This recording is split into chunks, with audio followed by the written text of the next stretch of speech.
Hello, welcome back to my channel. I am painting again. Today we have a painting date with beautiful Zenit 3M film camera. This time we are starting from scratch. I thought I'd show you how much time and preparation it takes to be able to paint on the camera. Firstly, I am taking off the old leather from the camera itself. This part is one of the easiest looking at the whole project. And don't forget all the shrews.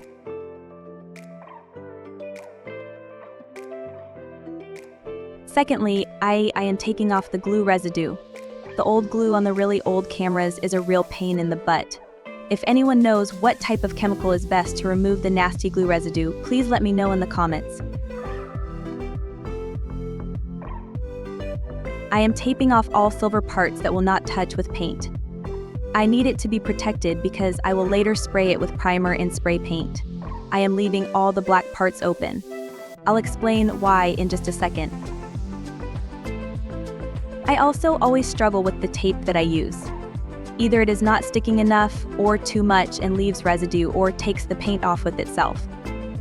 I read that blue or green painter's tape works well. What do you think?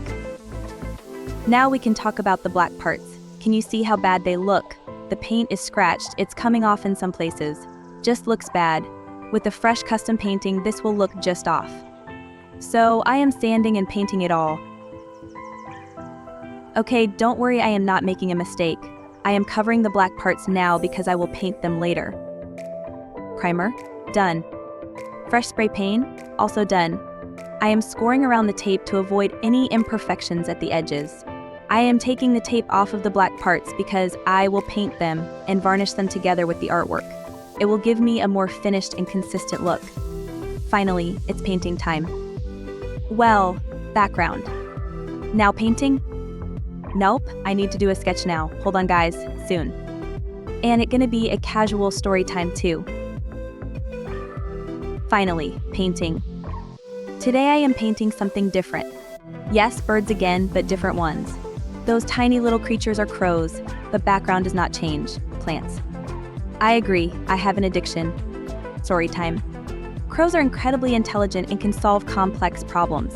They're known to use tools, like sticks, to extract insects from hard-to-reach places, and they've even been observed bending wires into hooks to get food. Crows have excellent memories and can recognize individual human faces. They can remember whether a person was kind or threatening and will react accordingly when they see them again, even years later. In addition to using sticks, crows have been known to drop nuts on roads so that cars can crack them open. They'll then wait for the traffic light to turn red before safely retrieving their snack. Crows are incredibly adaptable and can thrive in a variety of environments, from rural areas to big cities. They've learned to coexist with humans and can often be seen scavenging in urban settings. Crows are fascinating birds with a lot of interesting behaviors and characteristics. Now let's talk about the camera itself. The Zenit 3M is a 35mm single-lens reflex SLR film camera that was produced by the Soviet Union's KMZ Krasnogorsk Mechanical Works factory between 1962 and 1970. It is part of the Zenit series, which was known for being affordable and durable, making SLR photography accessible to many people in the Eastern Bloc and beyond.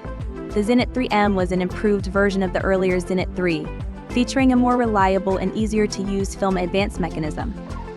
It retained the simple design with a top shutter speed of 1/500th of a second and a built-in, non-interchangeable 58mm f2 Helios 44 lens, which became famous for its distinctive bokeh. Despite its simplicity, the Zenit 3M gained a reputation for being robust and capable of producing high-quality images. It became popular among amateur photographers and remains a sought-after collectible for vintage camera enthusiasts today. Imagine you're in the 1960s, deep in the heart of the Soviet Union. Photography is a passion for many, but the options for a good camera are limited unless you happen to come across the Zenit 3M. This little workhorse of a camera, produced at the KMZ factory, had a few quirks and stories that make it stand out in the annals of photographic history.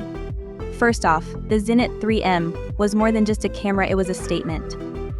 Its sleek, metallic body had a minimalist charm, almost like a piece of Soviet engineering art. But what really set it apart was the fact that it was one of the first Soviet cameras to be exported on a large scale to the West. Yes, you could find this Soviet gem in places like London and New York, often marketed under different brand names like Calamar or Review for many Western photographers. It was their first taste of Soviet craftsmanship. As one of the most fascinating quirks of the Zenit 3M was its unique mirror mechanism. Unlike most SLRs of its time, the mirror didn't return automatically after taking a shot. This meant that after each photograph, the viewfinder went dark until you manually advanced the film. It was a small inconvenience, but one that photographers quickly grew to love, as it added a ritualistic aspect to the process of shooting. Another fun fact, the Zenit 3M was one of the first cameras to popularize the iconic Helios 44 lens, which was famous for its swirly bokeh effect.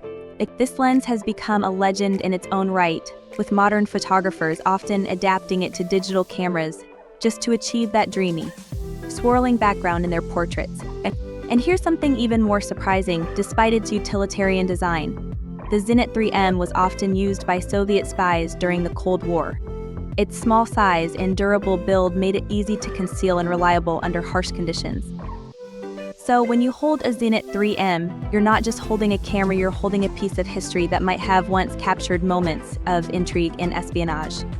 Finally, the Zenit 3M was a camera that outlasted the era it was born in. Even though it was produced until 1970, these cameras are still in use today by film photography enthusiasts who appreciate the vintage experience. Just a quick touch-ups and it'll show you the final shots. I'm sorry my camera died and I didn't film the varnishing part, but I am happy to present to you the crown it. You know, Crow and Zenit. Thank you guys so much for watching the video. I really appreciate your time and support. Please don't forget to like and subscribe, it really helps out the channel. And let me know in the comments which camera you'd like to see next. Oh, and if you want to be the first to catch some sneak peeks, my socials are linked in the description. Thanks again and see you next time.